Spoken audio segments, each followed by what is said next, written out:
Paz do Senhor, uma dipa. Paz do Senhor, uma dipa. Tem jovens pentecostais aqui no Vale do Aço? Tem mesmo? Eu não ouvi um glória a Deus aqui hoje nesse culto.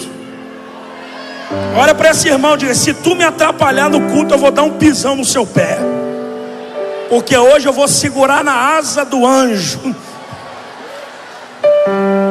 Eu quero externar aqui minha palavra de gratidão a toda a diretoria da Umadipa, na pessoa do nosso pastor presidente, pastor Júnior Calais. Deus abençoe o senhor. Ao querido irmão pastor vice-presidente, ao irmão Daniel também, diácono Daniel, ao irmão Warley Clay,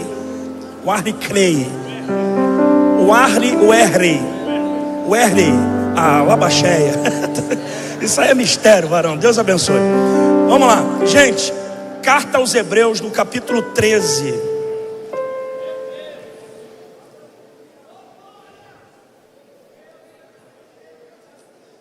Carta aos Hebreus, capítulo 13. Desde quando recebi o privilégio de estar aqui com vocês, eu disse ao irmão Daniel que eu não abria mão de falar no tema dessa festividade.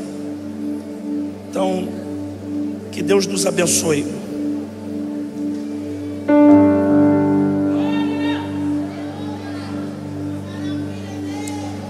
Nós vamos ler o contexto, amém? A partir do verso 1 até o verso 7.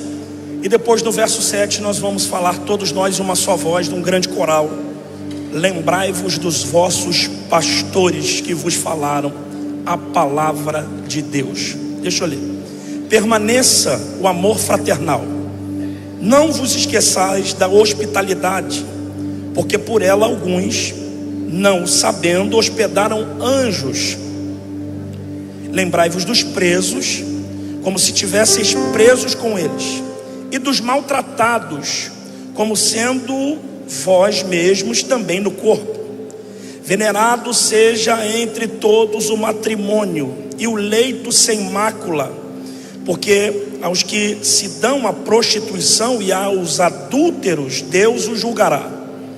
Sejam os vossos costumes sem avareza, contentando-vos com o que tendes, porque ele disse: não te deixarei e nem te desampararei.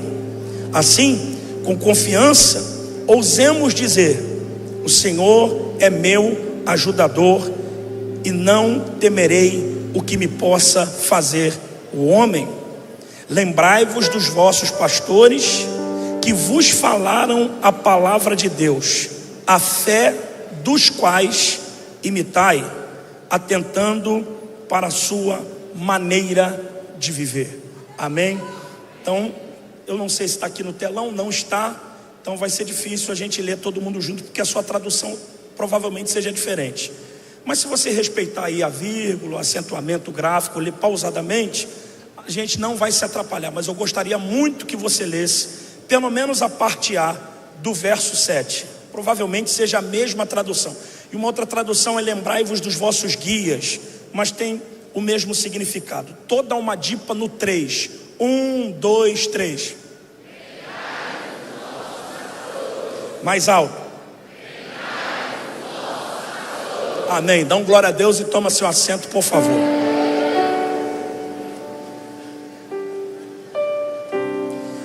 Eu estou acompanhado aqui do meu companheiro, pastor Sidney, que está ali, ó. Fica de pé, pastor Sidney. Ele é companheiro, escudeiro, amigo e segurança. Estou brincando, né? Qualquer coisa vocês reclamam com ele ali, tá bom? Deus abençoe. Quem me ouve, diga amém. Eu acho que depois da morte, a coisa mais difícil de encarar no contexto dos relacionamentos é você encontrar uma pessoa que não influenciou a vida de ninguém, que vai passar a vida sem registro, que nasceu, viveu, vai morrer sem deixar uma marca. Pessoas que insistem em viver, e você conhece isso, sem propósitos com a vida, porque na verdade Deus não nos fez porque Ele não tinha o que fazer. Ele fez-nos por causa de um propósito. O propósito de Deus em nos fazer, segundo Gênesis capítulo 1, é que fôssemos a extensão do seu governo. É que nós fôssemos a representação do reino de Deus aqui através de Adão. Então até na criação nós enxergamos essa questão de propósito. Quando nós falamos de legado, o legado está inserido nessa questão de propósito, de deixar uma marca, não deixar um rastro. Porque provavelmente você já deva ter ouvido, ou vai ouvir um pouco mais, que legado é diferente de uma herança. A herança é um terreno que o seu pai vai deixar para você, um sítio, um carro, uma empresa. Mas o legado é aquilo que o seu pai vai fazer em você. É uma marca, é um registro, é algo que vai valer para a sua posteridade. Se você é amante da leitura bíblica, mesmo sendo jovem, e eu conheço alguns jovens aqui de Ipatinga que são apaixonados pela Bíblia, você vai perceber que a Bíblia, desde a criação, ela se importa com essa questão de legado. Porque o nosso Deus, o Deus que você serve, é um Deus extremamente preocupado, me perdoa usar essa expressão para que você entenda, com a próxima geração. Por isso que na maioria das vezes, quando você vê Deus levantando um líder de referência, Deus não só levanta esse líder, mas levanta também o seu substituto. Porque a preocupação de Deus não é só com aquilo que está acontecendo agora, mas é com aquilo que posteriormente possa acontecer. Quando nós lemos esse texto, lembrai-vos dos vossos pastores, esse texto me saltou o meu coração e me aqueceu demais, porque isso tem tudo a ver com essa pequena introdução que eu fiz. Para que a gente entenda o porquê que o escritor está falando acerca disso, você precisa saber o porquê que essa carta foi escrita. Essa carta foi endereçada aos judeus que haviam sido cristianizados no primeiro século. Havia uma perseguição deflagrada pelo Império Romano aos cristãos, porque os cristãos do primeiro século, eles eram diferentes dos crentes que nós conhecemos hoje em dia. Os cristãos do primeiro século, eles viveram categoricamente aquilo que Atos capítulo 1 disse a eles depois da descida do Espírito Santo. Na verdade, antes da descida do Espírito Santo, a expressão que Atos 1:8 diz, que eles seriam testemunhas. A palavra testemunha, ela está agregada, associada ao termo mártir. E mártir é alguém que está disposto a morrer por causa de um ideal. Então esses cristãos, eles estavam dispostos a morrer. E foi isso que aconteceu. As arenas romanas, os leões, as covas, as fogueiras que se faziam, é porque esses cristãos, como diz Atos dos Apóstolos, estavam alvoroçando o mundo.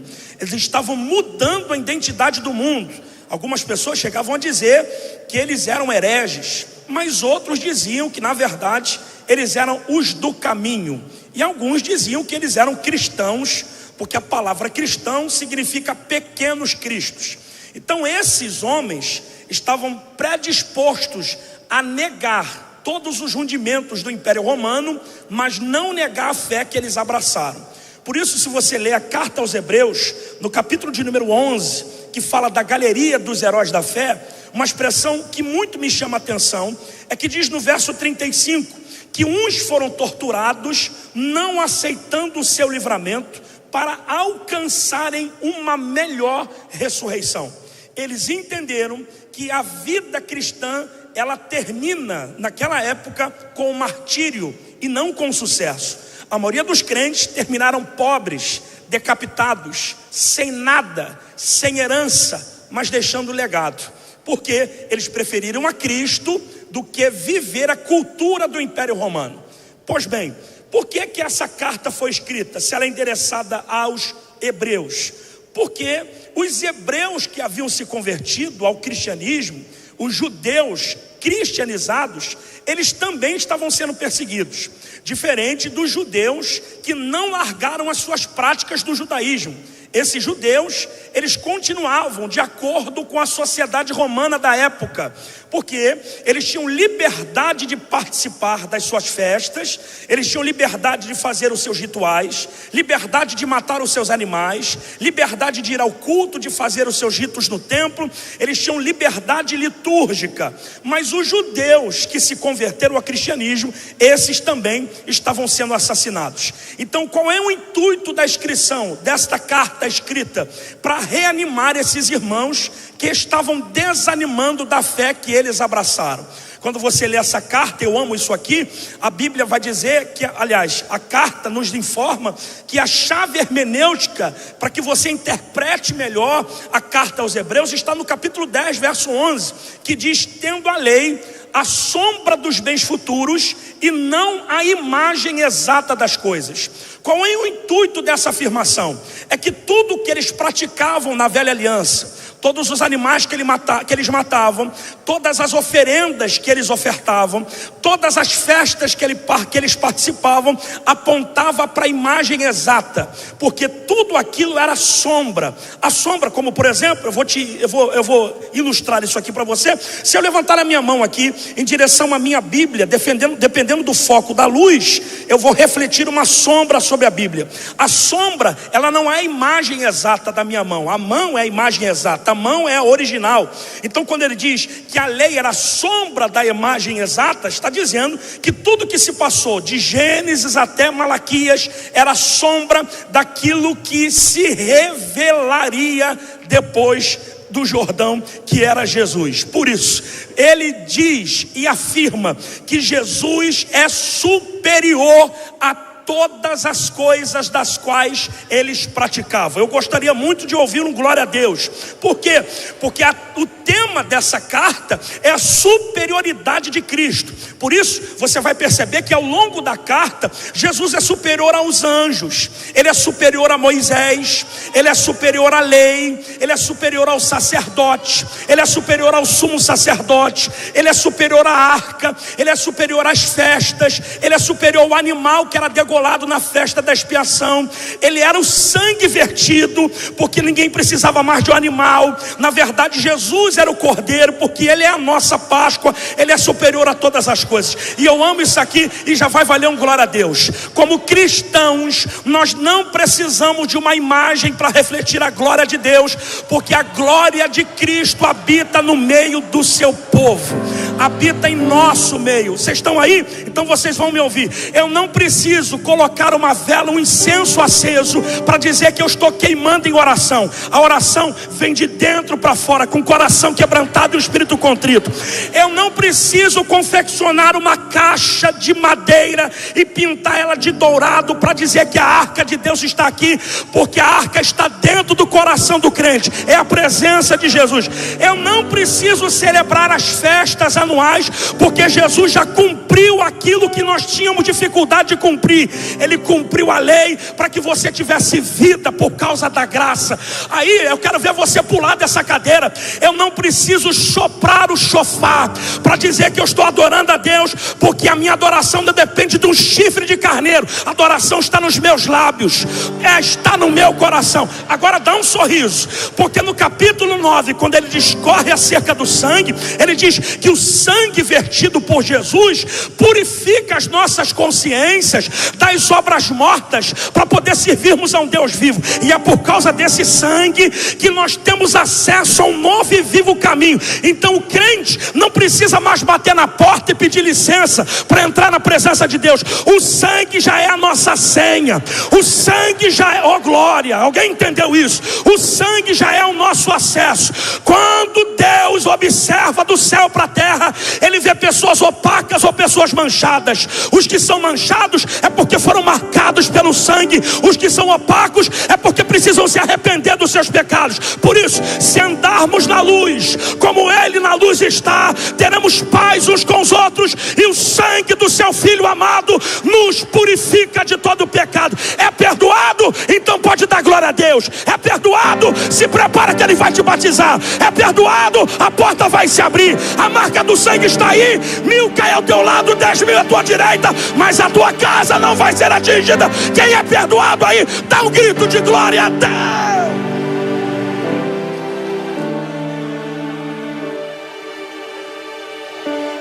Entendeu? Porque tem gente que está com glória apertado aqui, né? E não é porque não entendeu a introdução da mensagem, é porque está pensando se está perdoado de verdade. Vocês não estão aí mesmo, mas vai melhorar. O que mais me encanta aqui nessas escritas do Hebreus, aos Hebreus, perdão, é que ele também aborda um assunto que é pertinente a você e a mim: maturidade. Diga comigo, maturidade. No capítulo 5, verso 11, ele vai dizer o seguinte: eu gostaria que já no primeiro século vocês já fossem mestres, mas vocês não conseguem ser mestres dado ao tempo que se passou da morte e ressurreição, porque vocês são tardios no ouvir. Por isso, o alimento que vocês comem é um alimento diferente daquilo que eu gostaria que vocês comessem. Vocês estão sendo amamentados e não comendo uma comida sólida. Diga uau! Se você der um alimento de uma criança para um adulto, ele corre o risco de morrer. Se você der um alimento de um adulto para uma criança, ela morre engasgada. Porque o alimento é dado no nível da maturidade que se tem. Você está sentado do lado de alguém aí que tem maturidade para namorar, mas não tem maturidade para assumir responsabilidade espiritual. Conhece tudo da internet, sabe todas as poses e dancinha do TikTok, mas não tem maturidade para dizer: eis-me aqui, envia-me a mim. Deus vai te pegar nessa noite.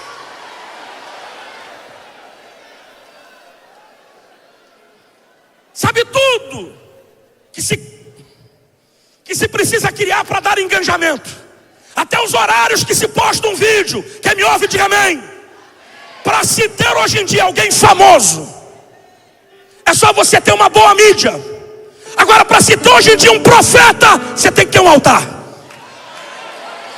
Porque profetas não se fazem com fotos, profetas não se fazem com vídeo, profeta se faz no ventre da mãe. E a nossa geração precisa disso. A nossa geração precisa disso. A nossa geração precisa de uma referência. Delemaia chama. Vocês estão aí ou não? É por essa falta de maturidade que a igreja brasileira vai ouvir esse recado. Nós estamos criando crianças espirituais do culto e mantendo elas no culto porque temos medo delas amadurecerem. É por isso que agora se fala no lúdico. Tudo é piada. E fazem piada com tudo, até com Santa Ceia. Porque é um bando de bebês que não conseguem comer uma comida sólida.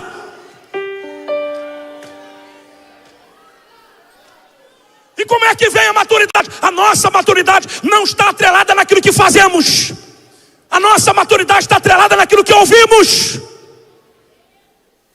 Porque todo imaturo tem problema de audição.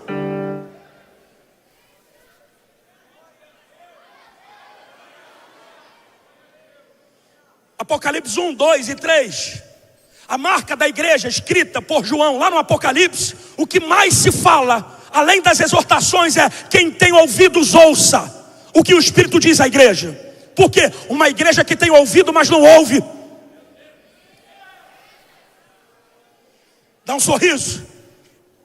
Porque quem não pede conselho, depois pede socorro. Então o que vale não é o que está sendo pregado, é o que você está ouvindo. Vocês não estão aí, gente. É por isso que a nossa geração, eu vou entrar aqui no texto, é a geração mais deficiente da vida emocional de todas elas. Porque se a fé é gerada por aquilo que a gente ouve, e as enfermidades inerentes da vida emocional são depositadas na alma, o que está acontecendo com a nossa geração? O que está acontecendo contigo, comigo? Que estamos dando glória a Deus aqui flertando com suicídio, dando glória a Deus aqui flertando com depressão e ansiedade. E acredite, quem me ouve, diga amém. Há quem diga que os problemas emocionais eles são inerentes ao tempo. Diga ao tempo. Mais alto, diga ao tempo. Quem tem problema com estresse é porque tem problema com o presente. E gente que é estressada é porque não sabe administrar o seu tempo. Você queria que o dia tivesse 48 horas, mas ele só tem 24. Então o problema é que você não precisa de mais de 1 hora. Você precisa administrar o seu tempo. Larga um pouquinho o videogame e vai estudar. Sumiu, aleluia, mas tá tudo bem. Larga essa menina que você veio para o culto. Você não está no teatro. Que nem no culto você consegue deixar essa garota sozinha. Está agarrado com ela aí. Solta ela e vem adorar Jesus. Aí, problema, gente estressada, que tem problema de administração de tempo. Só que Deus não trabalha para quem é estressado. Porque até a resposta que você precisa está atrelada ao teu temperamento. Deus trabalha por aqueles que nele esperam. Então não é que Deus está demorando, é que Ele está trabalhando em você. Antes de... era para dar glória a Deus, vocês perderam a oportunidade. Antes de fazer alguma coisa através de você. Agora a gente que tem problema de ansiedade. Você conhece alguém ansioso? Levante a mão. Estou falando além dessa que você viu no espelho hoje. Você conhece ou não? É gente que tem problema com o futuro. Você acredita que a Bíblia tem resposta para isso? Primeiro, a esperança para o teu futuro. O seu futuro não está na mão de Satanás, seu futuro está na mão do Senhor. Tudo que Deus te prometeu, Ele vai cumprir no tempo dele. Agora segura isso aí para tu dar um aleluia. Se você tem problema com o tempo e está com dificuldade de atrelar o seu futuro, olha para mim. Você está produzindo uma imagem de algo que ainda não existe. Isso é perigoso. Porque as pessoas ansiosas, elas ficam limitadas no seu raciocínio. Elas constroem uma destruição que não existe. Aí o salmista no Salmo 112, verso 7 e 8 diz: não se atemorize das más notícias, porque o seu coração está firmado no Senhor. Olha para alguém e diga: não quero saber o que falaram, eu quero saber o que Deus me prometeu.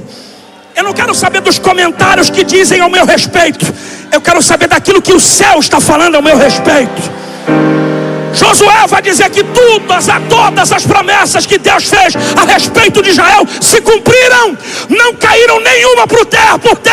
O que Deus falou, se foi Ele que disse, se prepare, vai se cumprir. Então você não tem o porquê estar ansioso. Respira fundo agora. Agora que é o maior problema, que a gente que tem problema de depressão.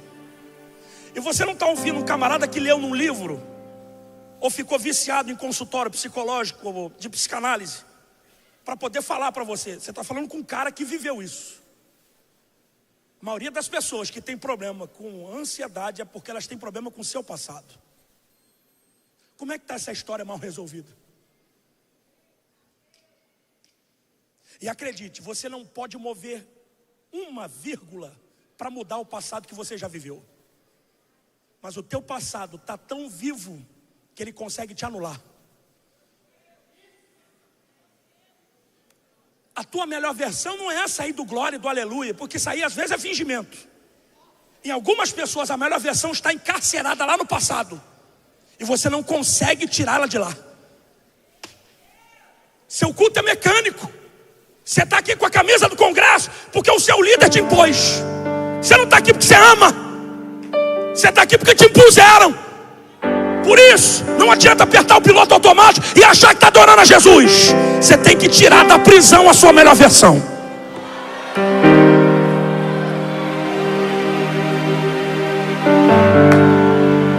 E eu vim aqui para dizer para você que ela está sacudindo as grades, dizendo: me tira daqui, me tira, porque o leão vai voltar a rugir.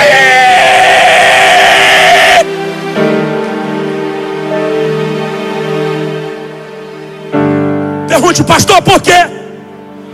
Porque Deus nunca teve e nunca terá problema com o seu passado.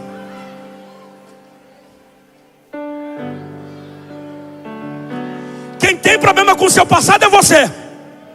Quem tem problema com o seu passado é esses crentes fofoqueiros que estão tomando conta da sua vida.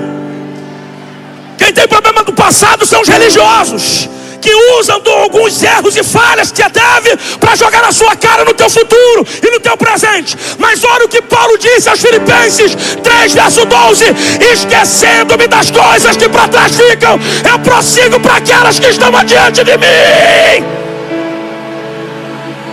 Tome a mão de alguém, dá um sorriso para ele e diz: esquecer não é deixar de lembrar, é não ser controlado por aquilo que passou. Você é um sobrevivente, está machucado, está arranhado, está ferido, mas está crente, está vivo, está de pé. Então dá um grito de glória a Deus.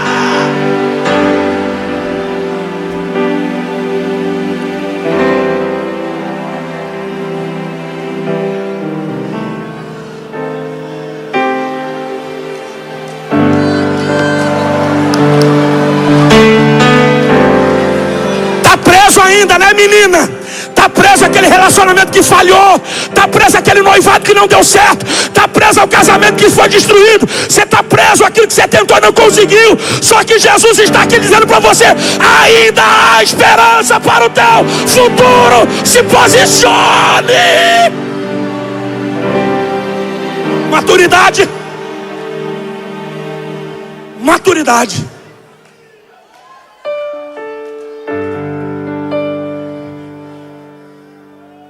Por isso, a palavra que mais se repete na carta aos Hebreus é fé. Sem ela é impossível agradar a Deus. Hebreus. Vocês estão aí ou não? É necessário que nós nos acheguemos a Ele e creamos pela fé que Ele existe e é galardoador daqueles que o buscam. Hebreus. O justo viverá pela fé.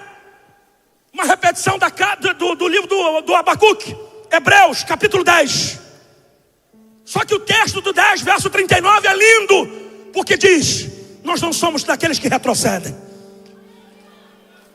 Quem quiser voltar atrás, que volte. Mas se tiver com a camisa da Umadipa, ninguém aqui fica para trás. Olha, me ajuda a pregar, gente.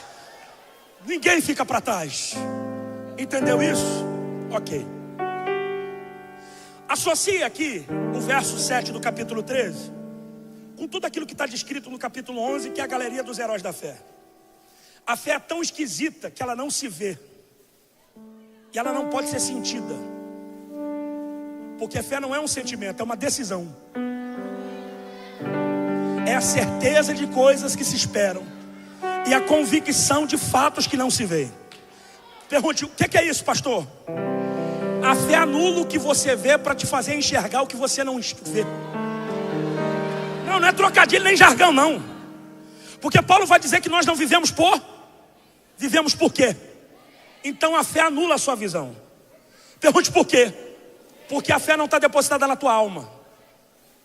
Porque a alma é a sede das suas emoções. E se a fé não é uma emoção, é uma decisão, a fé está no espírito. Por isso a fé não pode ser uma reação epidérmica. Ui, tô arrepiado, senti. Conversa. A fé decide. Agora, como é que a gente vê a fé se só Jesus tem esse registro de vendo-lhes a fé em Marcos capítulo 2? Como é que a fé se vê? Pergunte: como é que se vê a fé? Eu também não sei, porque a fé é abstrata. A fé não tem etnia, não tem sexo, não tem cor. Ela não é gorda, barriga, deixa eu falar. Ela não é cara, deixa, enfim, ela não parece o meu malvado favorito. A fé não é assim. Mas ela é esquisita, porque a fé está atrelada à criatividade. Todo crente criativo é um crente que desenvolveu a fé. Aí é por isso que tu não consegue romper e está com ciúme desse crente que está rompendo aí do teu lado. Porque não é todo dia que a gente quebra o telhado para botar um paralítico perto de Jesus. Isso é que é criatividade.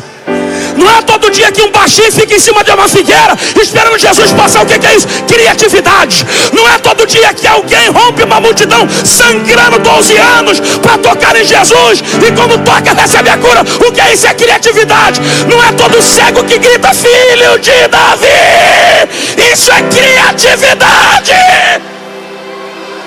A fé é criativa. Por isso levante a mão direita. E diga: eu não preciso de dinheiro, eu preciso de fé. Porque quem tem dinheiro às vezes não tem fé. Porque o dinheiro não compra fé, mas a fé traz o dinheiro. Você vai entrar naquela faculdade sem um centavo no bolso. Você vai comprar sem ter R$1 no bolso. Não, vocês não estão aqui hoje. Já preparou a garagem para moto? Já pagou a sua carteira de habilitação? Já preparou para viagem? Já se preparou para a faculdade? Mas eu não tenho dinheiro. Mas você tem Deus.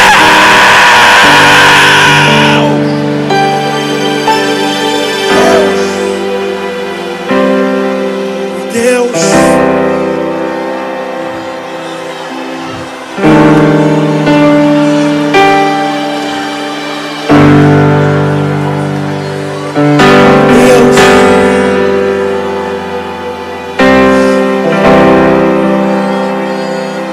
Por que eu fiz essa associação? Os obreiros me ajudem. Porque na verdade a expressão lembrai-vos dos vossos pastores, imitai-lhes a fé. Não tem como a gente falar de pastores que imitam, que possa ser referência para a gente, se a gente não entender o que é a fé de quem praticou ela. Porque a Bíblia diz no verso 3 do capítulo 11 que por ela os antigos alcançaram testemunho. Mas como que se alcança testemunho se a fé é abstrata? É porque eles creram que o mundo invisível foi o que gerou o que é visível. Então por isso que você não está vendo, porque não está sendo construído aqui. O que vai aparecer aqui é resultado que já está construído.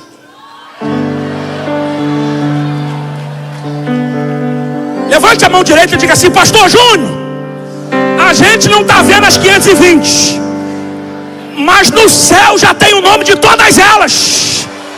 Diga: daqui até o final do ano vai aparecer.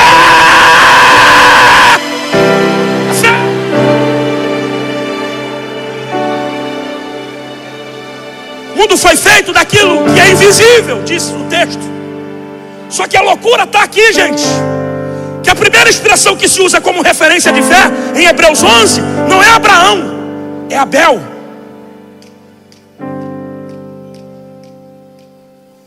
E Abel foi o que morreu ou o que ficou vivo? Abel foi o que morreu ou o que ficou vivo? Até isso aqui. Lembrai-vos dos vossos pastores. Isso é muito doido, né? Mas você vai entender. Por que eu disse isso aqui? Eu já vou começar a terminar. Porque você nessa geração precisa diferenciar tradição de tradicionalismo. O que é uma fé tradicional? A fé tradicional é uma fé viva de quem já está morto. Por que ele nos convida a olhar para trás e não olhar para frente? Porque nem eu, nem você, e provavelmente a maioria dos que estão me ouvindo aqui, não vivenciaram o que os pais da fé vivenciaram para fazer com que o evangelho chegasse até nós. Hoje a gente reclama porque o som está alto e o pregador grita.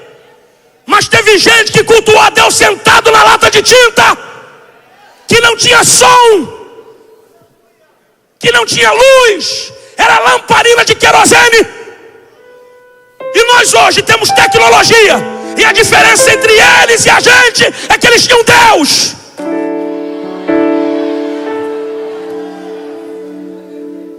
Deus para eles era suficiente. Então a igreja não chegou até aqui por causa desses playboys evangélicos de calça apertadinha. Esses camaradas que não têm chamada, ainda quer fazer agenda. Não, a igreja chegou alguém aqui, de alguém que renunciou à vida para viver o reino. Essa é a nossa referência.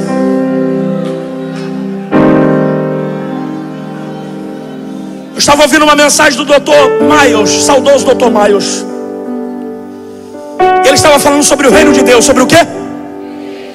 E ele me deu uma pancada na mente. Ele disse que em oração ele pediu ao Espírito Santo uma mensagem. E o Espírito Santo veio no coração dele dizendo: o que você vai pregar? E ele disse: eu vou pregar sobre o evangelho. Aí o Espírito Santo pergunta para ele: mas que evangelho você vai pregar? Ele disse: o evangelho de Jesus. E o Espírito Santo disse para ele: esse é o problema, que vocês pregam o evangelho de Jesus, mas não o evangelho que Jesus pregava.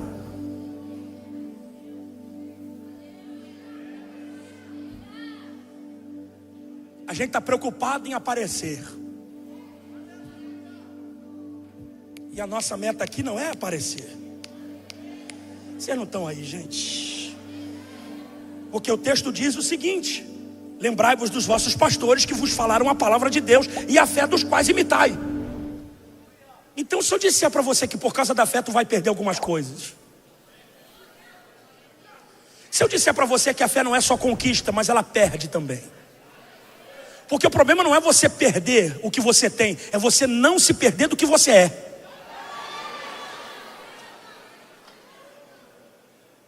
Porque tem gente que depois que perdeu, ficou com essa carinha de maracujá murcho. Tô doente, tô dodói, não vou pro culto. Olha para alguém e diga para ele: para de palhaçada. Você é melhor do que isso. Ninguém vai ter pena de você, porque a fé só se ativa quando a tua vida está de cabeça para baixo.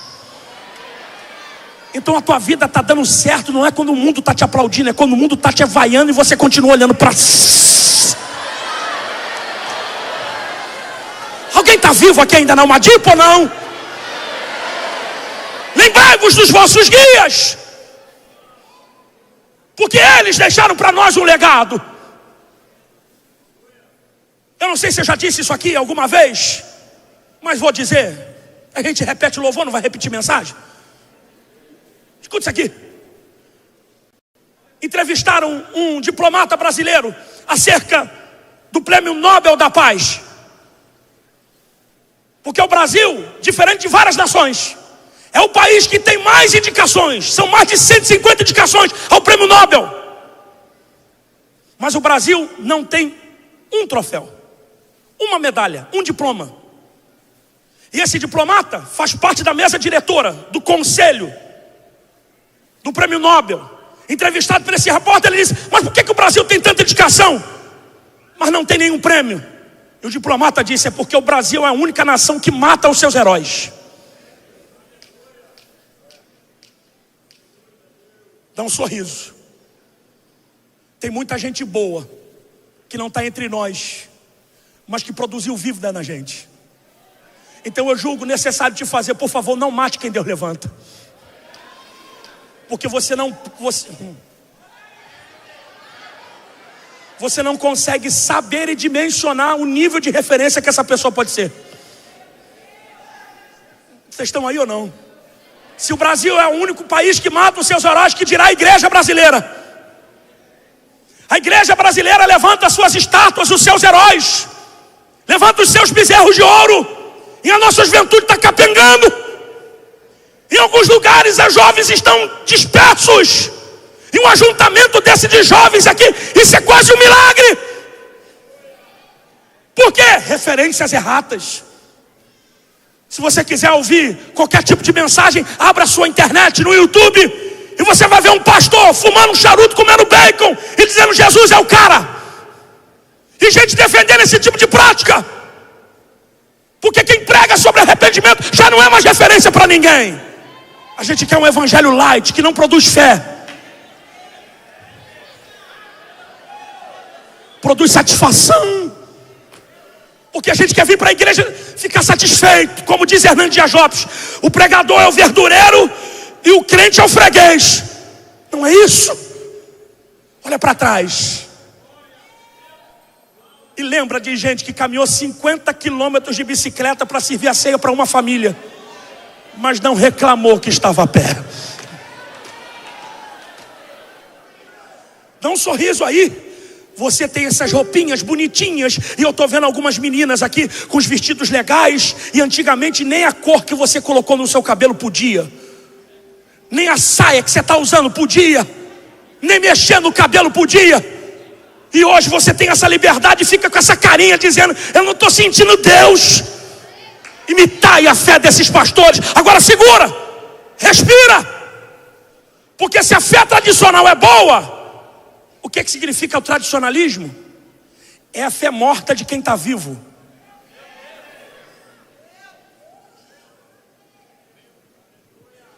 Porque tem gente no meio da gente que parece o 12º apóstolo de Jesus, que deixou Satanás entrar nele.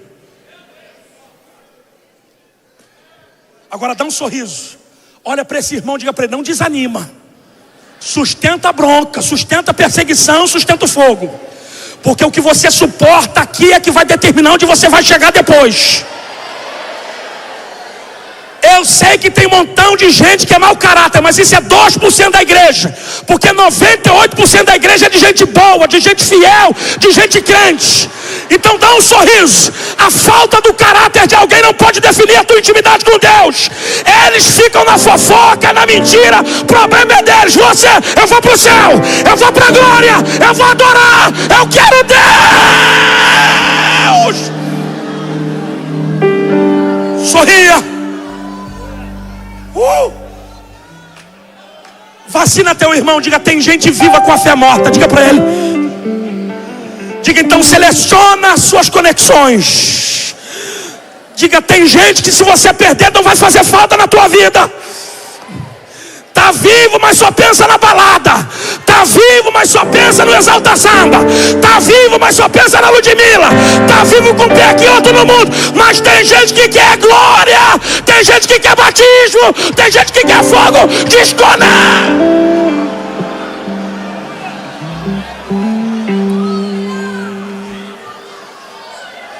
Abra os braços e abraça a fé. Diga: eu abracei a fé.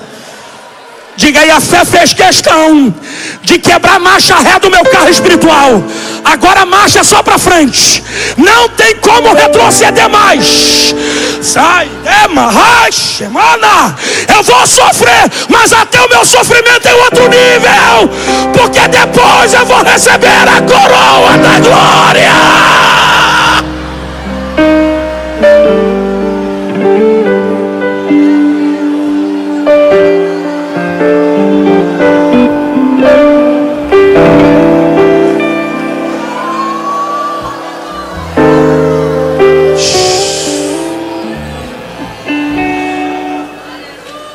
Você está sentindo Jesus aí? Talvez alguém aqui em nosso meio esteja desanimado, porque infelizmente tem que conviver com alguém vivo com a fé morta em casa. Talvez a sua fé não esteja no nível que Jesus gostaria que ela estivesse, porque o seu convívio é duro. Você pertence a uma família que não professa a mesma fé que você.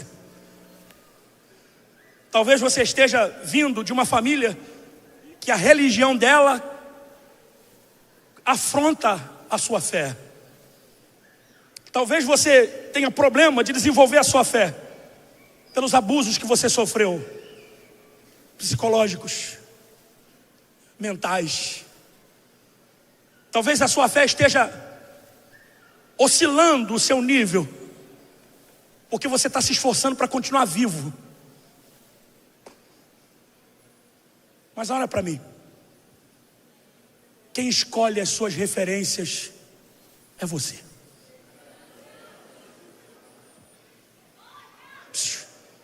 Porque legado não é administrar o que chegou na mão da gente, é transformar para passar o bastão melhor. Dá um sorriso, dá um sorriso. Então Deus não quer nem saber quem o teu pai foi. Quando você nasceu, Deus quis que você fosse a melhor versão da tua família.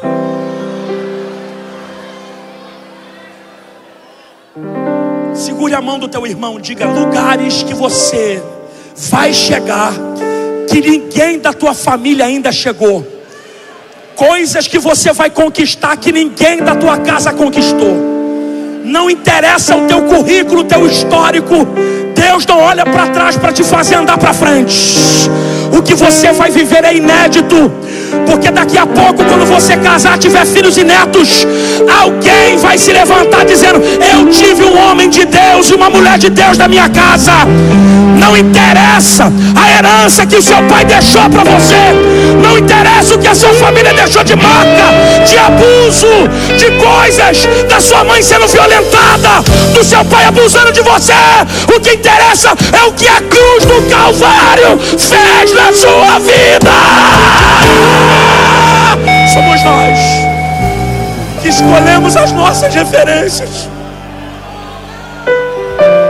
Eu vou usar só o senhor me permite usar um exemplo aqui, pastor? O senhor me permite? Olha para mim. O que mais a gente vê na Bíblia são pessoas de sucesso, com legados monstruosos.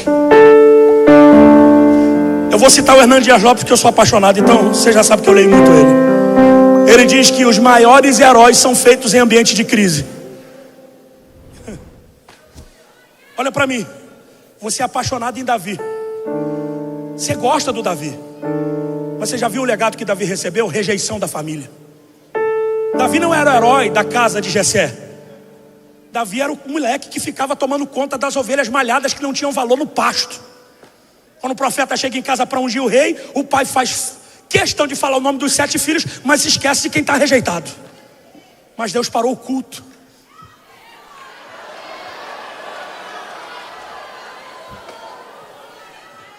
Por isso o salmista diz: achei a Davi. Enquanto alguém faz questão de te encobrir, Deus está te achando nessa noite. Bate na mão de alguém e diga: você é um achado de Deus. Deus pincelou na tua família e disse: é você que eu vou levantar.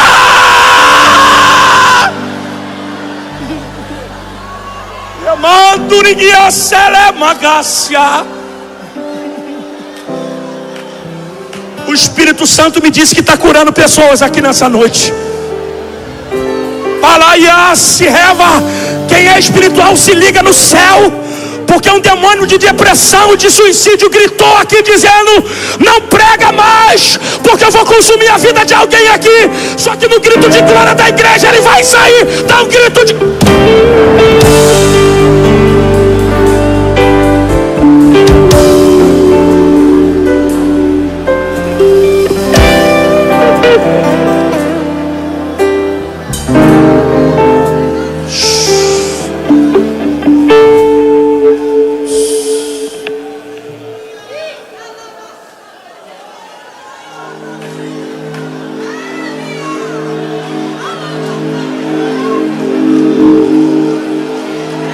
Davi não tinha referência em casa, mas no Salmo 139 ele descobre quem é a sua referência. Ele diz que do modo terrível fui formado, porque antes que fosse formado no ventre da minha mãe, tu já me conhecias. Davi descobriu que pai não é quem cria, pai é quem forma. Por isso Davi, que superou a rejeição, foi referência para muitos reis. Você vai ver no livro dos reis. E andou nos caminhos de Davi, seu pai, e não nos caminhos de Jeroboão. Andou nos caminhos de Davi. Dá um sorriso. Eu encerro aqui. Estava conversando hoje com um amigo meu, pastor Gil Dias. Ele estava dizendo da influência da tecnologia na vida de uma criança. E ele disse que se pudesse aconselhar algumas pessoas, como ele é psicólogo, ele dizia: eu diria para os pais não deixar os seus filhos até 7 anos ficarem vidrados no telefone. Ele disse uma coisa interessante: o telefone parece que foi feito para criança e não para adulto, por causa dos aplicativos. Os aplicativos do telefone da gente são todos coloridos. Isso aqui não chama atenção de adulto. Adulto não precisa de alguma coisa colorida para chamar atenção. O que chama atenção é de criança. Por quê? Para causar nela deficiência social. Ela fica tão vidrada na rede social e nos rios, que ela esquece de quem está do lado dela. Que geração é essa que a gente está criando? Então dá um sorriso aí, dá um sorriso. Por que eu disse isso? Porque a idade não condiz nada com maturidade. Porque se a maturidade viesse pela idade, Josias não reinava com 8 anos. E Josias se tornou um dos maiores reformadores de Jerusalém, tendo um avô e um pai extremamente ímpio, Manassés. Deixa eu ler aqui. A cabeça do homem também não pode dizer tudo. Na verdade era Ezequias, Manassés e Amon. Ezequias, um rei extremamente ímpio. Manassés, que é filho de Ezequias, se desviou e queimou oferendas para postes ídolos. Gerou um filho chamado Amon, que é pior do que Ezequias, porque Ezequias no final da vida se arrependeu. Então Josias, com 8 anos, tem uma referência de um péssimo pai, de um péssimo avô, mas a Bíblia diz que ele andou nos caminhos de Davi.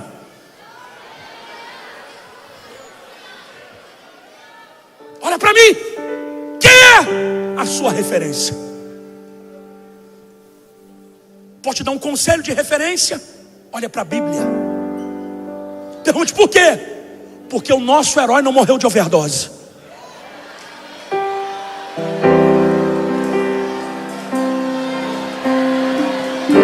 Na sexta ele foi crucificado, no sábado colocado na sepultura, mas no domingo ninguém conseguiu parar. Ele ressuscitou.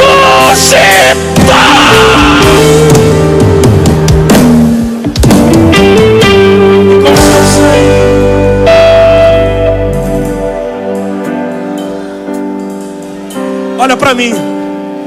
Deus está deixando que você receba da sua família, do seu métier, coisas que provavelmente faria com que você abortasse a tua existência. E aonde é que Deus estava quando você recebeu o que você não merece da sua casa? No mesmo lugar. Porque tem coisas na tua vida que Deus não vai intervir. Ele quer saber de você o que você vai fazer com elas. Ou você segue a vida triste com quem te magoou, com quem te feriu, com esse desejo de sair de fora de casa, de se casar antes do tempo. Aí eu vou falar um negócio aqui, eu não sei se vocês vão gostar. Posso falar? Vou falar. Você já percebeu que todas as vezes que a gente canta que Jesus vai voltar, o crente se alegra? Eu não tenho nenhum problema com a parousia. Eu tenho problema de achar que isso é a melhor coisa do culto. Se Paulo diz que a vida do crente é bilateral, se esperarmos por Cristo somente nessa vida, somos os mais miseráveis. Então eu vou viver no porvir, mas não vou negar essa. Porque às vezes o crente está pedindo para Jesus voltar porque ele não aguenta mais viver. Isso pode ser um tipo de suicídio. Abortar a tua missão antes do tempo. A Bíblia diz que aquele que quer seguir a Cristo padecerá. Sumiu, né? Ninguém deu aleluia. O evangelho não é mar de rosas, não é aplauso. O evangelho é vaia.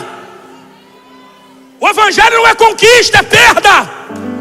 Porque precisa perder para ganhar, precisa descer para subir, precisa chorar para ser consolado.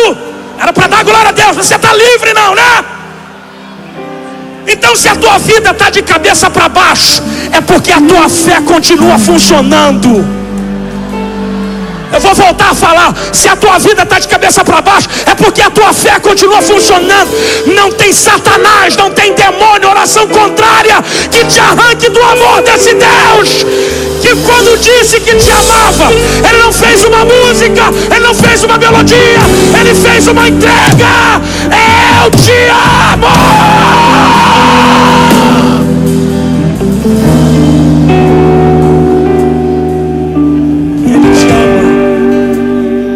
Quem sabe Ele não te trouxe aqui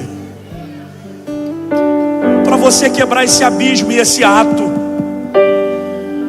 esse tempo que você está distante dele. Quem sabe Ele não te trouxe aqui para dizer: eu estava lá no mesmo lugar quando você foi açoitado pela vida, e eu só não intervi porque eu queria fazer festa quando você voltasse.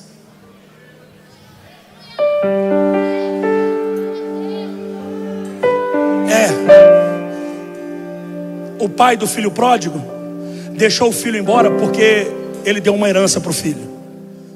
Mas o filho perdeu a herança e lembrou do pai. Porque o pai dá herança para a gente, mas não dá a bênção. Tem gente que perde a herança, mas continua tendo pai. Você não volta para casa por causa da herança, você volta porque você lembrou que você tem. Abraça esse irmão, diga: você tem um pai. Você tem um pai. Você tem um pai. Eu vou orar para Jesus te batizar com o Espírito Santo, mas escuta aqui. Eu quero dizer para os órfãos que estão aqui hoje: você tem um pai.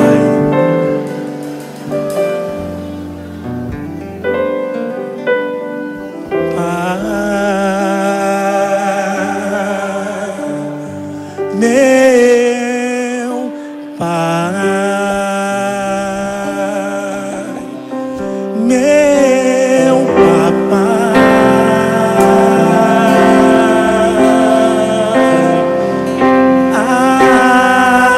papai. Eu estou te esperando, filho. Eu estou esperando você voltar. Eu estou esperando você voltar.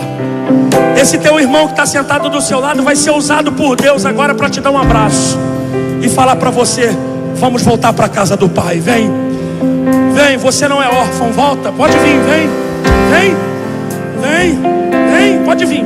Eu espero você voltar, vem.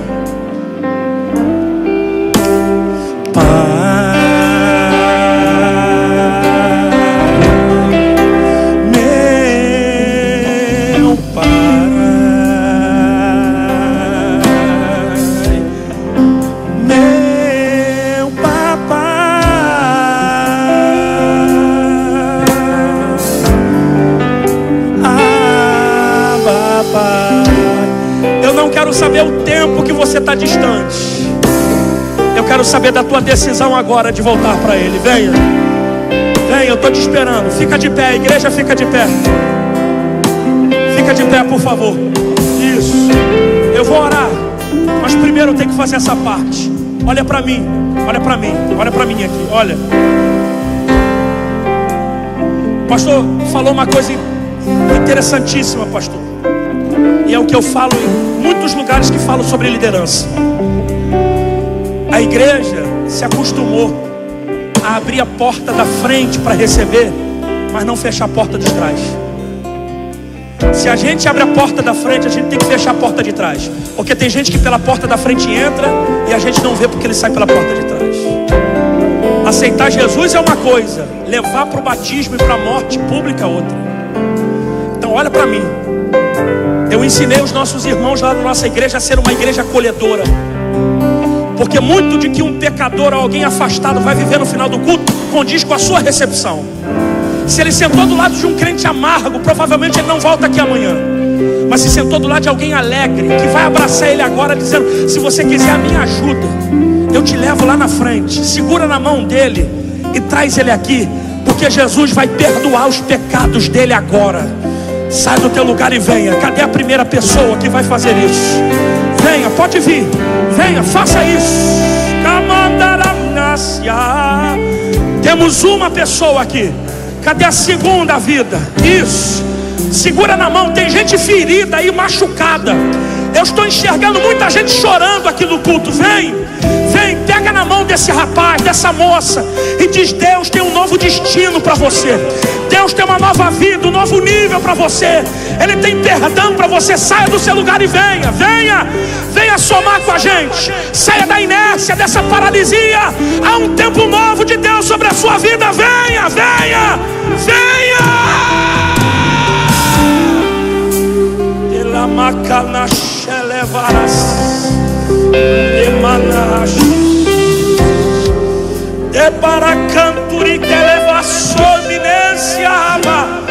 Isso, vem, vem, vem, incomoda ele. Fala para ele: me dá licença, mas Jesus está me incomodando a te levar lá na frente. Vai se reconciliar. A aliança está no dedo dele. Ele quer te entregar novamente essa aliança.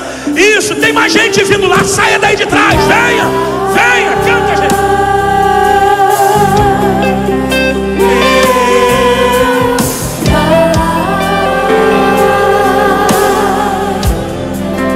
Meu papai.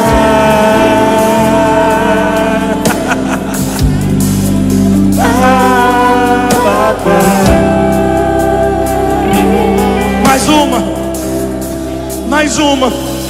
Olha. Mais uma pessoa. Era para dar glória a Deus, mas está tudo bem. Descansar. Vem descansar dessa vida cansada. Tem gente aí atrás, tem filho de crente aí desviado. Filho de crente desviado. Você que está com a camisa do Congresso, está distante de Deus, está afastado do Senhor. Tem mais uma vida aqui, outra vida ali. Venha, vem recuperar a tua juventude. Vem dizer para o diabo que você tem um pai, que você pertence a Deus. Venha, venha, venha. Canta.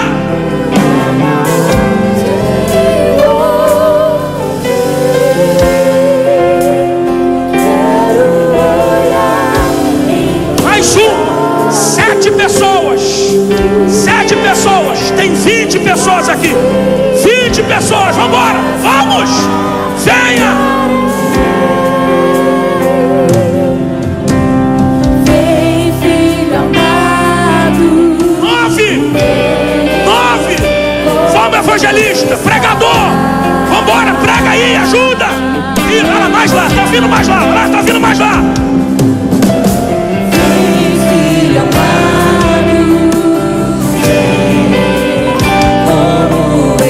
Mais ali, tem mais ali. 11, tem 11. Vambora, vamos chegar a 20.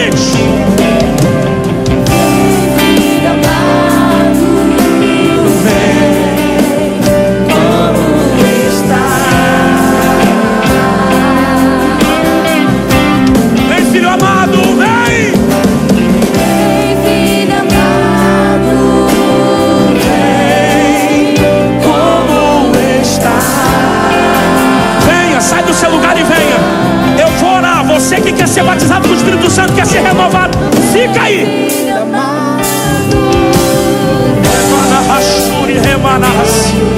Bora, evangelista, missionário. Vambora, ajuda essa pessoa. Ela está esperando você. Ela quer uma ajuda. Tem mais uma pessoa vindo lá. Mais lá. Isso, olha lá, tá vindo lá. A igreja explode esse lugar de glória. O teu glória a Deus também faz a diferença. Tem mais aqui, mais ali. 14, faltam 6. 15.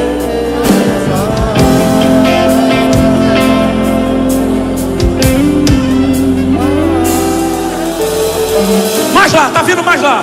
Mais lá. 16, faltam 4. Mais 2. 18, faltam 2. Cadê o glória a Deus? Dá uma dipa.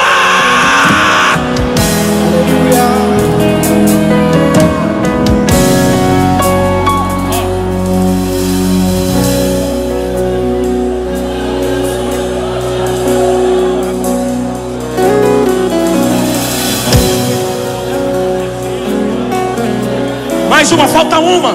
Falta quantas, pastor? Uma. Meu Deus, olha lá. Já vem chorando já, Jesus. Vocês não estão entendendo isso. Ontem foram 64, com mais 20, 84. Meu Deus, o que é isso? Jesus está libertando jovens aqui, olha aqui, ó. Obra de libertação, era para dar glória a Deus, mas tá tudo bem, vocês estão no culto não. Faltando mais uma, tem gente desse lado aqui.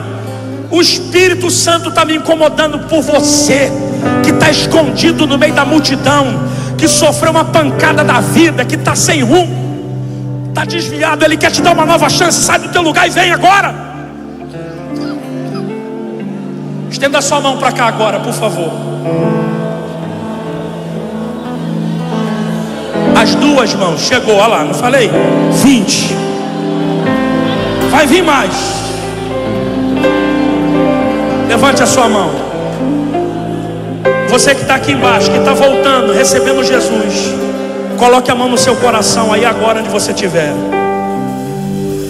Senhor, em nome de Jesus, eu não sei o nível emocional que esses teus filhos estão. mas eles foram encorajados pela tua palavra a tomar a melhor decisão do ano, de voltar aos seus caminhos. Perdoa seus pecados e as suas transgressões. Escreve o nome deles no livro da vida, e que a fé possa abraçá-los, e eles nunca mais voltem atrás. Todos eles sejam marcados nessa noite com a doce presença do teu Espírito Santo. Que no lugar do rancor e do ódio venha alegria e prazer. Que aonde abundou o pecado, a sua glória, a sua graça possa ser superabundante. Envergonha Satanás e exalta o teu reino, em nome de Jesus. Quem concorda, diga glória. Tome a mão do seu irmão aí agora, fecha o corredor. Vocês que estão aqui vão ser conduzidos ali na lateral, ali ó, aqui, olha pro tio aqui, olha pro tio, ali ó, ali naquela lateral. Levanta a mão, quem é? Olha lá, vai lá. Eu quero ver vocês dando o número de vocês, porque eu vou mandar um recado para vocês depois. Vai lá, pode ir lá. Todos eles, pode dar o número do celular que eu vou mandar um recado para eles. Vamos embora. Isso. Segure a mão do teu irmão. Olha para o teu irmão agora, diga para ele: está preparado? Não, fala para ele: está preparado? Fala, porque eu vou escandalizar muita gente. Diga: eu orei um ano inteiro para esse congresso. Eu comprei e ganhei a camisa do congresso, e eu não vou sair vazio desse congresso. Diga assim: Jesus, me enche.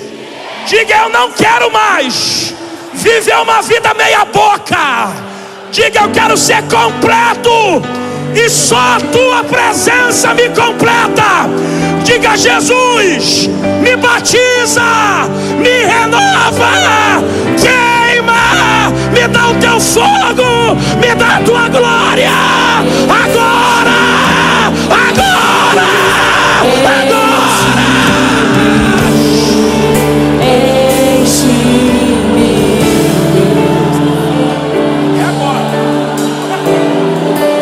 Olha para mim, olha para mim.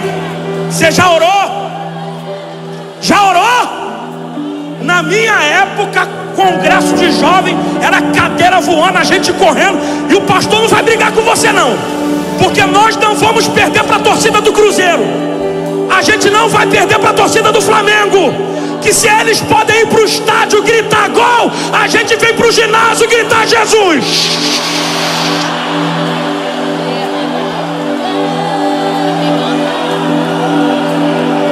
Eu vou contar até 3, e quando eu falar já, tu vai dar um grito de Jesus.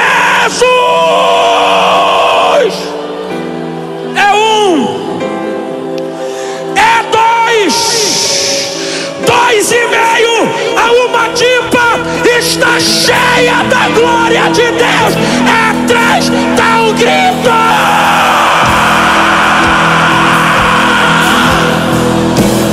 Agora pega, pega, pega, pega, pega, pega, pega, pega, pega.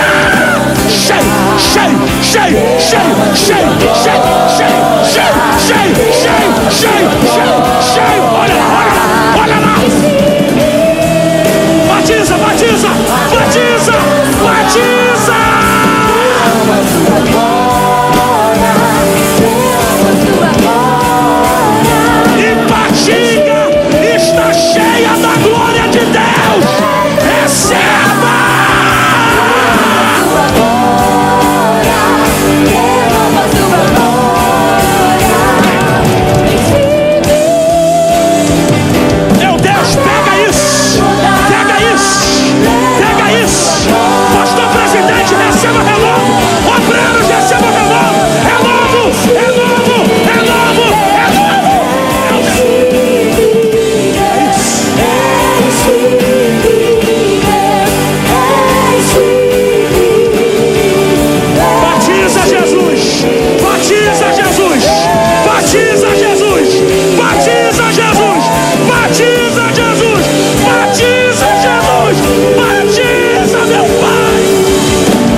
Jesus como Salvador. Aleluia! Eu abro meu coração para que entre o Rei Jesus, o Rei da glória. Eu abro meu coração, eu abro meu coração para que entre o Rei Jesus, o Rei da glória. Eu abro meu coração, Glória a Deus! eu abro meu coração para que entre o Rei Jesus, o Rei da glória. Eu abro meu coração.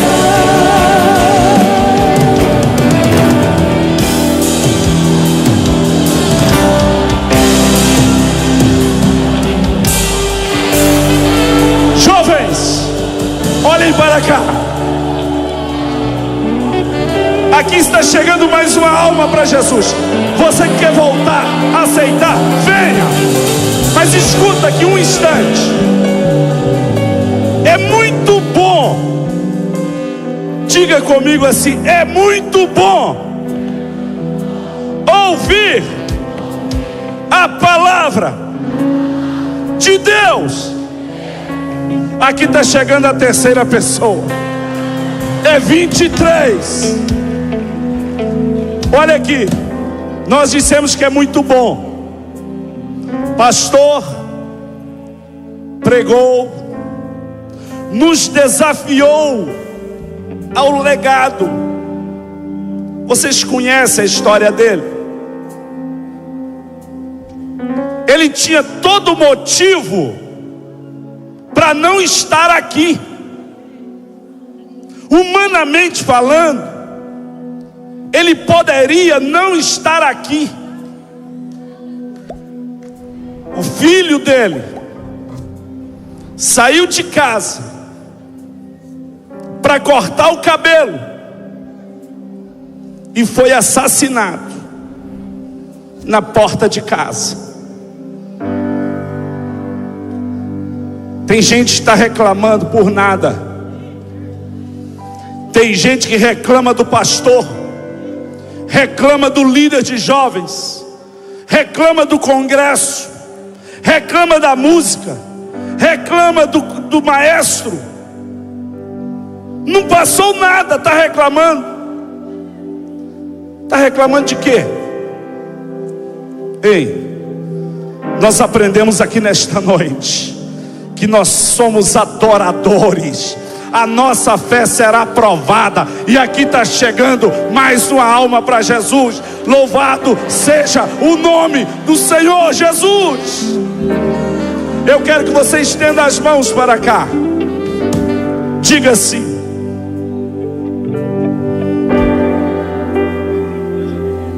Pastor Albert. Mais forte, Pastor Albert. O Senhor está deixando um legado para a minha geração. Poucas pessoas passaram pelo que o Senhor passou e continuou dando glória a Deus. Que Deus te abençoe. Que Deus abençoe sua casa. Que Deus abençoe seu ministério. Que Deus nos abençoe. Em nome de Jesus.